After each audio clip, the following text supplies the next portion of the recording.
The future market.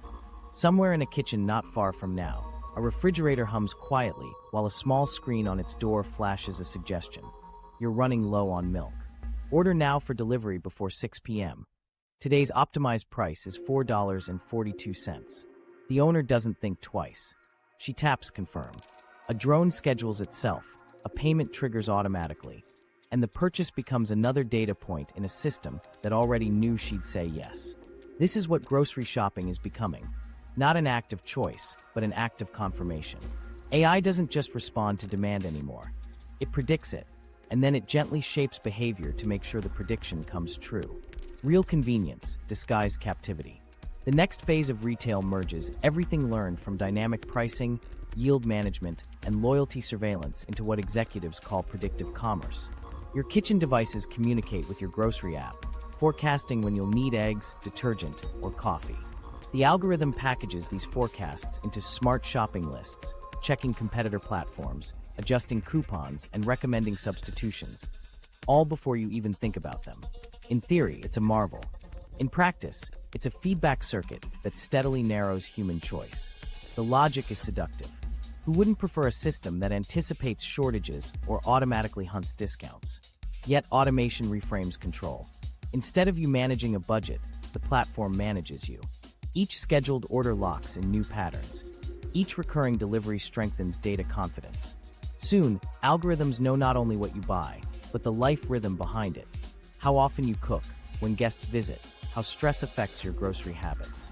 Personalization becomes prediction. Prediction becomes preemption.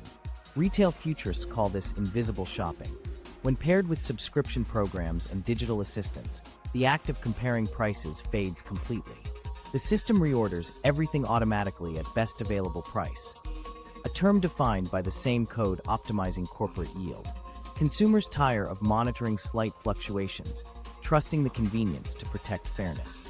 But that trust supplies the ultimate commodity, stable, predictable spending. Inside corporate analytics rooms, this future already exists. Chain executives study long-range models, showing how automation will level revenue volatility by 203. Predictive replenishment and home delivery networks erase sales dips entirely. They describe it as frictionless commerce. Economic historians might call it captured demand, a marketplace where brand loyalty merges with logistical dependency until separation feels impossible. At the grocery level, the implications go deeper. Dynamic labels will soon link directly to consumer accounts, showing personalized totals based on membership data, income bracket, or neighborhood profile. A household in an affluent zip code may see baseline prices a few percent higher, justified through localized purchasing trends. Algorithms will argue that this isn't discrimination, it's optimization. Each neighborhood gets its own model of fairness. Shopping apps already test soft versions of this future. Predictive coupon feeds, next meal recommendations, subscription bundles that discount your usual basket if you promise not to cross-shop competitors. The resulting loyalty is less emotional than architectural. You're trapped by integration, not affection. Canceling means rebuilding your entire pantry setup from scratch. For younger consumers raised on digital ecosystems, this frictionless immersion feels natural.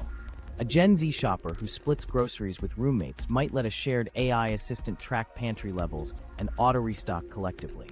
But beneath that convenience lies consolidation. The same few global software vendors mediate every household transaction, weaving personal budgets into one global network of real-time demand forecasting. It's efficient. It's terrifying. Economists warn that total automation could eliminate genuine price competition. If algorithms anticipate every substitution, they'll simply calculate which alternative keeps you within budget without lowering margin. The classic consumer threat, walking away, becomes statistically improbable because convenience removes incentive. Grocers won't need to lure you back when leaving feels inconvenient. Futurists, of course, envision counter-movements.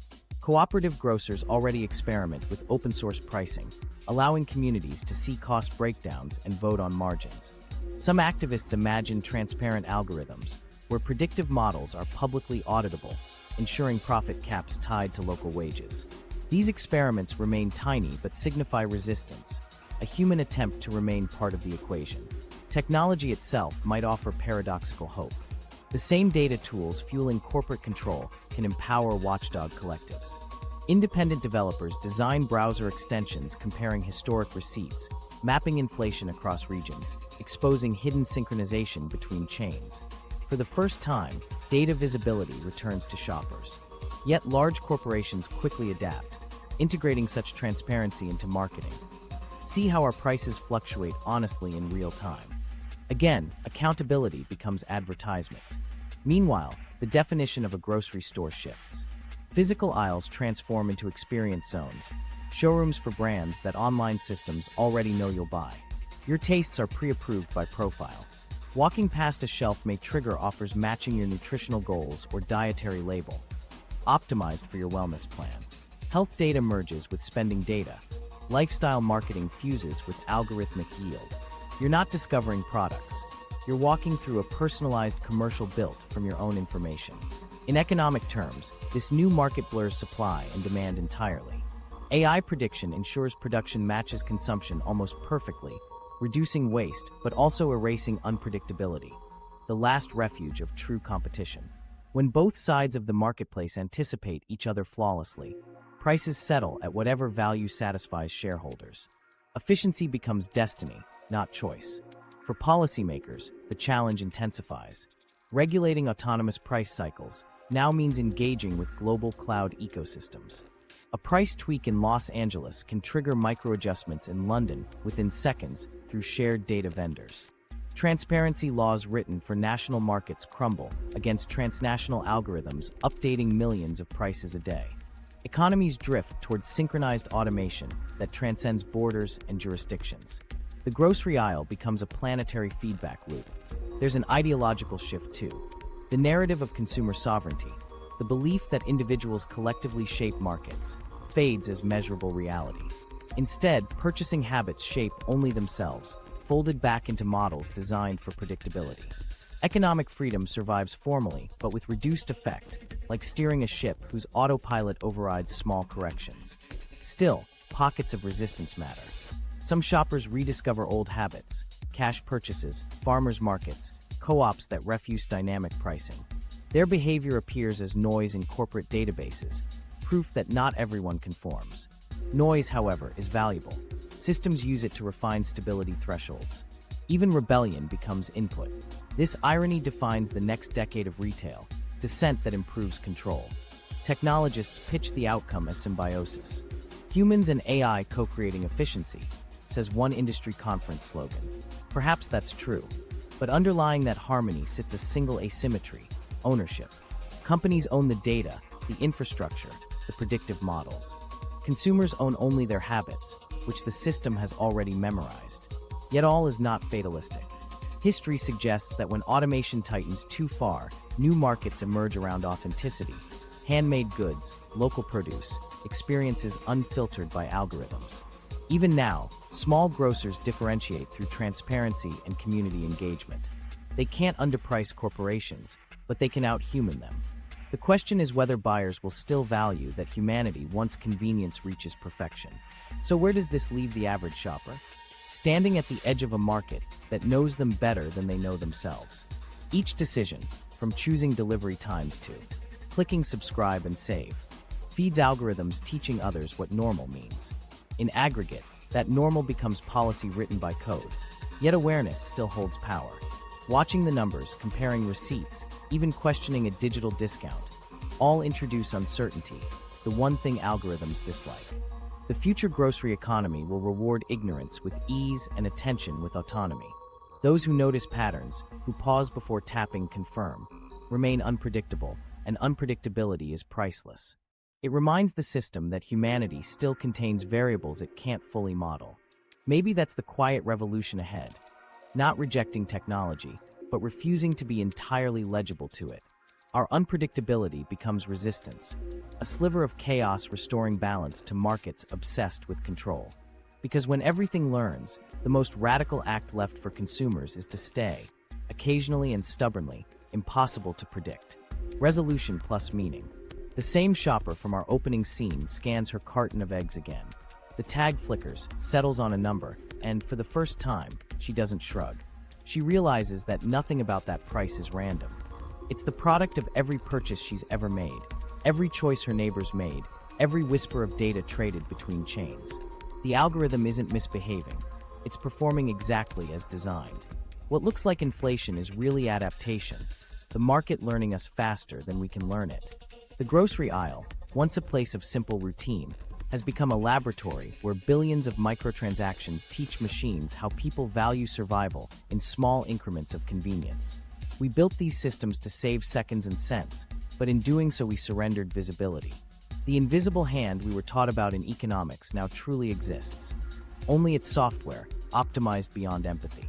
There's no clear villain here, just incentives compounding into inevitability. Corporations chase efficiency, engineers chase accuracy, governments chase comprehension, and consumers chase bargains. Yet each chase circles the same loop. Information feeding profit, profit funding smarter information. What disappears is context, the reasons behind numbers once decided in meetings or markets. The code no longer asks why a price should change, it simply proves that it can. And that's why the woman at checkout matters. Her small confusion represents everyone navigating this new economy. A population quietly priced by its own predictability. We mistake convenience for fairness because the system speaks our language. Smart savings, personal offers, eco-pricing. It flatters us into trusting what it already knows. But once trust replaces scrutiny, accountability fades. Still, awareness is leverage. Each receipt compared, each alternative store visited, each pause before scanning reintroduces uncertainty. The one-force algorithms can't monetize easily. When we disrupt patterns, even slightly, we remind the system that human behavior remains variable, emotional, imperfect.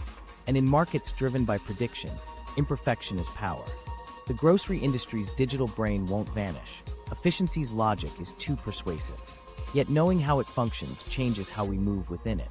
We can notice cycles, question consistency, demand transparency from companies claiming sustainability while hiding manipulation in math.